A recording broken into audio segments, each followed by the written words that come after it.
Halo guys, kembali lagi bersama Mimin di channel Now Film. Bagaimana kabar kalian pada awal bulan Maret ini? Semoga masih sehat aja ya kan? Dan pada video kali ini, Mimin hadir kembali untuk meneruskan alur cerita dari Babang Xiao dalam Perfect World episode terbaru, yaitu Perfect World episode 152. Yang mana pada Perfect World episode 152 ini menceritakan Xiao yang diajak Abah Chidaolin untuk melihat dunia luar, yang mana di situ mereka berdua bertemu dengan hal-hal yang sangat berbahaya. Namun karena hal itu jugalah, di sini Xiao tak sengaja mampu memahami hukum kuno immortal. Dan seperti apa alur cerita selengkapnya, jangan lupa pencet tombol like dulu jika kalian suka, dan kita langsung saja masuk ke alur ceritanya.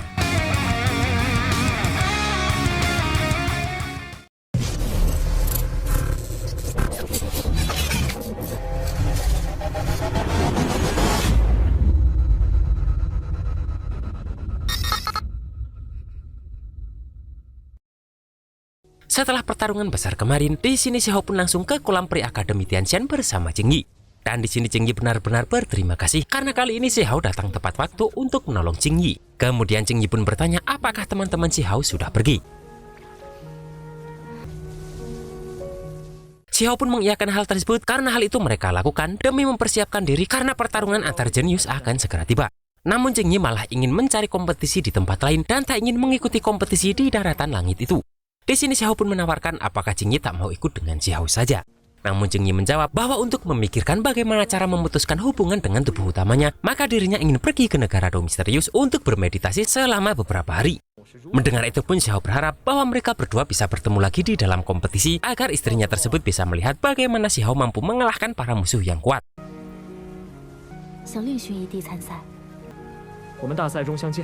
Dan sebelum berpisah, Jing Yi pun mengingatkan Xiao agar tak lupa untuk mendaftar dalam kompetisi tersebut.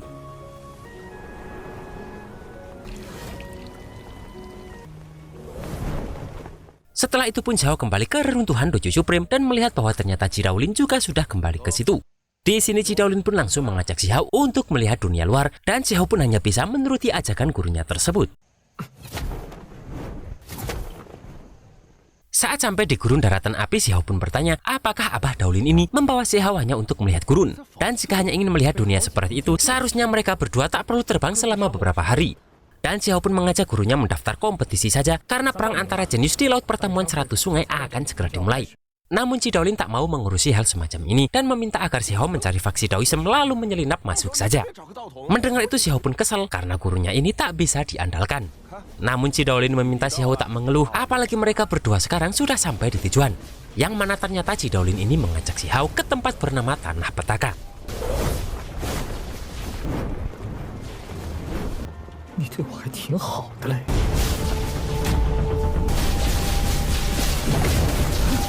Dengan cepat Chidaolin pun langsung menggunakan kekuatannya untuk menahan semua bahaya di tempat ini.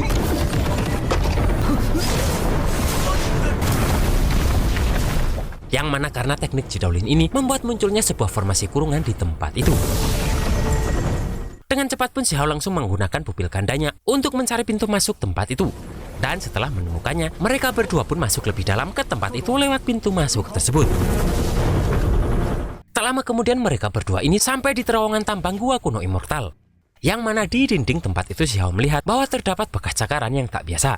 Di sini Chidaolin pun langsung sadar jika ini bukanlah tambang immortal, melainkan gua reruntuhan kuno immortal. Setelah memeriksa dinding tersebut yang ternyata itu adalah batu esensi kekacauan. Mereka berdua pun terus memeriksa tempat itu dan melihat ada sebuah inti dari batu esensi kekacauan, yaitu bahan pemurnian artefak. Dan di sini Chidaolin pun langsung meminta Xiao untuk mengambil batu tersebut. Namun setelah Xiao ambil, di sini muncullah pusaran air dari bekas batu tersebut, yang mana air tersebut berubah menjadi naga karena itu yang disebut dengan petaka air.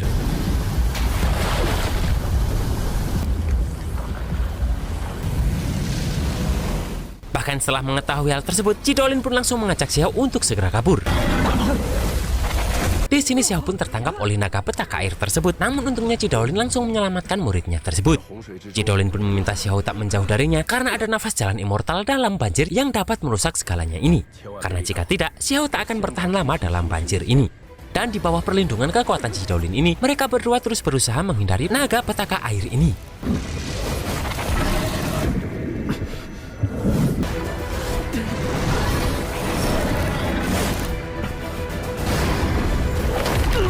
Setelah berjuang cukup keras, akhirnya mereka berdua bisa lolos dari kejaran naga petaka air tadi. Namun ternyata di sini mereka berdua terlempar dan masuk ke dalam kuil kuno gua kuno immortal.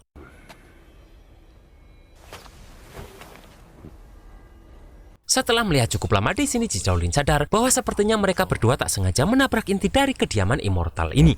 Namun melihat Xiao yang pingsan, di sini Jidaolin tak menyangka bahwa pingsannya Xiao ini ternyata membawa berkah tersembunyi. Karena Xiao bisa mempertahankan kesadaran spiritual, bahkan secara otomatis menegaskan arti sebenarnya dari Jalan Agung di sini setelah dipicu oleh lingkungan reruntuhan ini. Yang mana hal itu membuat Jidaolin semakin kagum dengan Xiao ini. Bahkan di sini Jidaolin juga tak sengaja menemukan adanya beberapa bahan immortal kuno di tempat itu. Sementara Xiao yang pingsan melihat petir yang hebat di dalam alam ilusinya. Bahkan hal itu pun membuat tubuh Xiao ini langsung otomatis berkultivasi sendiri.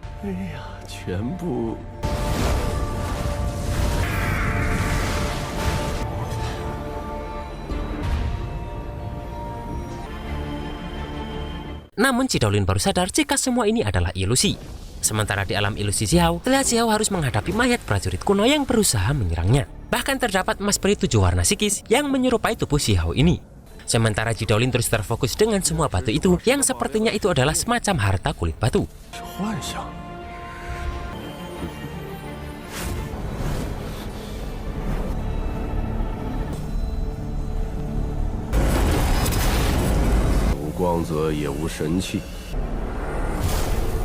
Dengan cepat Jidaolin mengajak Xiao mundur karena kuil kuno ini akan runtuh. Namun Jidaolin tambah kesel karena Xiao ini belum tersadar dari pingsannya. Yang mana Jidaolin terpaksa menghantam tubuh emas peri ini dan langsung membawa kabur tubuh Xiao yang belum juga sadar ini. Saat mulai tersadar, Xiao pun terkejut karena ada seseorang yang menyerupai dirinya terus mengejar mereka berdua. Bahkan emas peri ini langsung menyemburkan api pemurnian untuk membakar mereka berdua ini. Dengan cepat pun mereka berdua ini terus menghindari panasnya api di tempat itu dan Jidaolin meminta Xiao bicara setelah keluar dari tempat ini. Namun tiba-tiba api tadi berubah menjadi pedang yang langsung mengincar mereka berdua.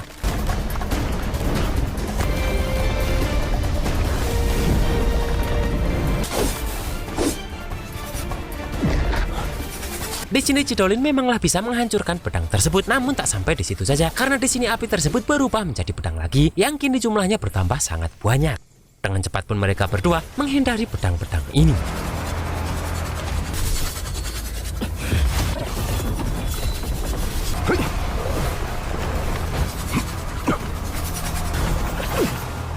Bahkan Jidaolin harus menggunakan tekniknya lagi untuk menahan ribuan pedang ini. Dan setelah itu pun Jidaolin langsung mengajak Xiao untuk pergi dari tempat ini. Namun tiba-tiba saja terlihat magma panas yang menghadang perjalanan mereka berdua. Yang mana terlihat para mayat prajurit kuno seperti di alam ilusi Xiao tadi kini juga muncul di hadapan mereka berdua. Xiao pun merasa bahwa ini adalah ilusi leluhur kuno. Namun Jidaolin heran kenapa Xiao tak segera bertindak melihat para mayat itu mulai menyerang. Di sini kemudian Xiao pun langsung menggunakan tombak petirnya untuk menghadapi para mayat prajurit ini.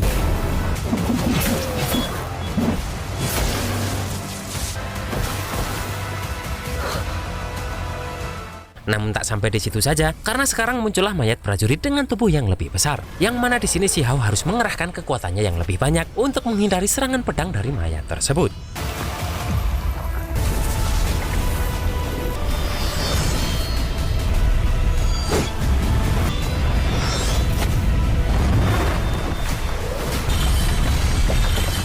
Namun akhirnya Jidaolin turun tangan lagi dan dengan mudahnya Jidaolin menghancurkan mayat tersebut. Dan dengan cepat pun mereka berdua keluar, kemudian terlihat gunung tadi mulai runtuh. Setelah itu di sini Jidaolin bertanya, apakah Xiao memperoleh banyak hal setelah memahami hukum kuno immortal tadi. Kemudian Jidaolin meminta Xiao tak meremehkan Dicong saat nanti Xiao bertemu Dicong yang menyatukan tubuh utama dan keduanya. Di sini Xiao pun bertanya, apa asal-usul metode rahasia kelahiran kembali janin ilahi Dicong tersebut dan apakah jika keduanya menyatu memang akan sangat menakutkan. Dan di sini Jidaolin memberitahu bahwa teknik itu adalah metode rahasia yang diciptakan oleh makhluk abadi. Yang mana makhluk abadi ini adalah putra dari makhluk tertinggi di zaman ini, bahkan kabarnya garis keturunannya terkait dengan Kunpeng. Mendengar itu di sini Xiao teringat apakah makhluk abadi yang dimaksud adalah orang yang pernah dia selamatkan sebelumnya.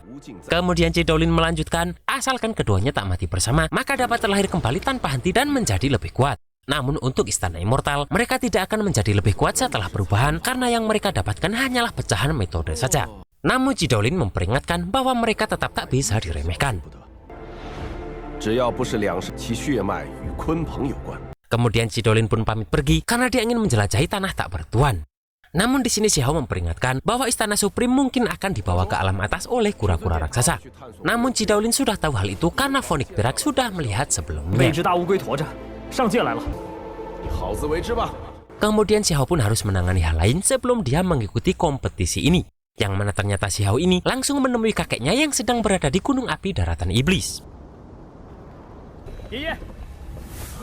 Melihat yang datang itu ternyata cucu kesayangannya. Di sini si Zongtian langsung memeluk Xiahou karena kerinduannya itu. Sementara Xiahou terlihat senang karena kakeknya tersebut sudah pulih sepenuhnya. Dan si Zongtian mengaku bahwa beliau bisa memulihkan diri dengan tenang karena di tempat ini sangatlah aman. Yang mana sekarang beliau sudah mencapai ranah Venerable dan seperti terlahir kembali. Kemudian Xiahou pun ikut kakeknya berendam di dalam magma gunung api ini sambil menceritakan semua yang telah terjadi. Yang mana si Zongtian ini terlihat marah saat mengetahui kejadian Xiahou terhadap klan Celestial.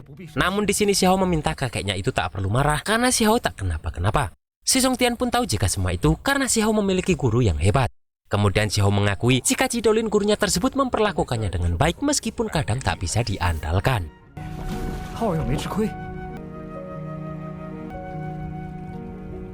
Di sini si Zongtian mengembalikan sesuatu yang pernah Xiahou berikan waktu itu karena si Zongtian mendengar bahwa laut pertemuan 100 sungai adalah medan perang di mana ribuan ras memperebutkan supremasi dan mungkin benda itu akan berguna nantinya untuk Xiahou.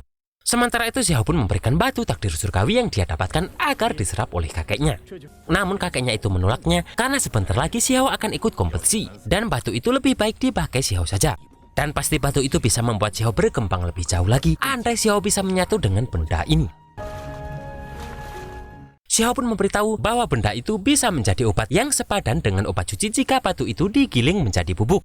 Dan Xiahou meminta kakeknya menyimpan batu itu untuk berjaga-jaga. Dengan cepat si Zongtian membelah batu itu menjadi dua dan memberikan setengahnya lagi untuk Xiahou.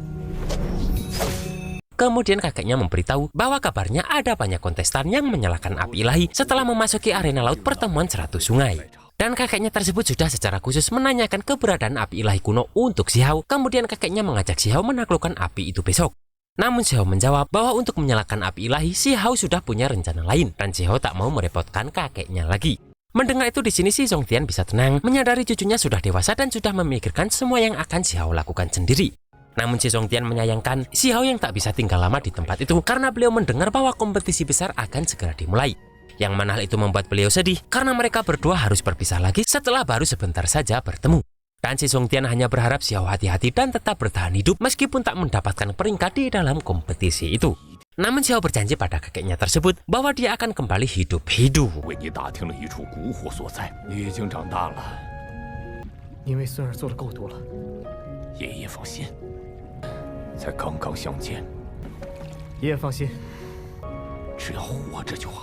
Dan pada Perfect World episode 153, Xiahou akan kembali menemui Batu Petir dan teman-temannya yang lain. Bahkan Xiahou akan menuju kerajaan api untuk menemui Ling Er yang sudah lama tak dia temui sebelum kompetisi para jenius dimulai.